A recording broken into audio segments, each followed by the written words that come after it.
In the years from my reading, in the years from 1956 through 69, you achieved the best results of your career quantitatively, 29% annually against only 7% for the Dow. Your approach then was different than now. You looked for lots of undervalued stocks with less attention to competitive advantage or favorable economics and sold them rather quickly. As your capital base grew, you switched your approach to buying undervalued, excellent companies with favorable long-term economics. My question is, if you were investing a small sum today, which approach would you use? Well, I would use the approach that I think I'm using now of trying to search out businesses where I think they're selling at the lowest price relative to the discounted cash they would produce in the future. But if I were working with a small amount of money, the universe would be huge compared to the universe of possible ideas I work with now. You mentioned that 56 to 69 was the best period. Actually, my best period was before that. It was from right after I met Ben Graham in early 1951. But from the end of 1950 through the next 10 years, actually returns averaged about 50% a year, and I think they were 37 points better than the Dow per year, something like that. But that I was working with a tiny amount of money, and so I would pour through volumes of businesses, and I would find one or two that I could put $10,000 into or $15,000 into that were just ridiculous. They were ridiculously cheap, and obviously as the money increased, the universe of possible ideas started shrinking dramatically.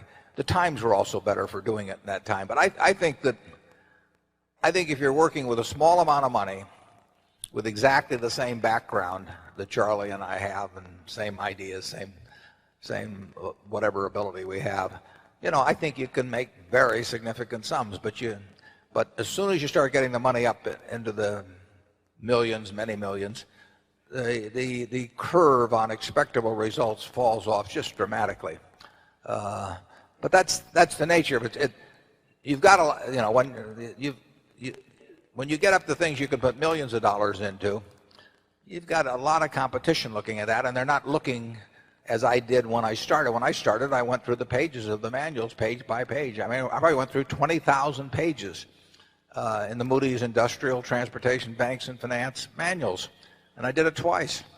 And I actually, looked at every business. I didn't look very hard at some. Well, that's not a practical way to invest tens or hundreds of millions of dollars.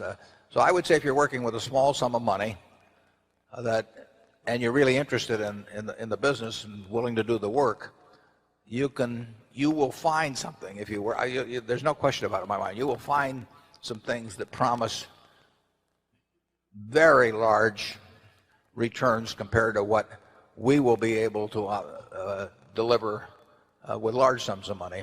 Charlie? Well, yeah, I think that's right. A brilliant man who can't get any money from other people and is working with a very small sum probably should work in very obscure stocks, searching out unusual mispriced opportunities. But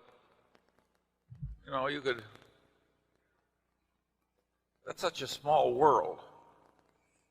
It may be a way for one person to come up, but it's a long slog.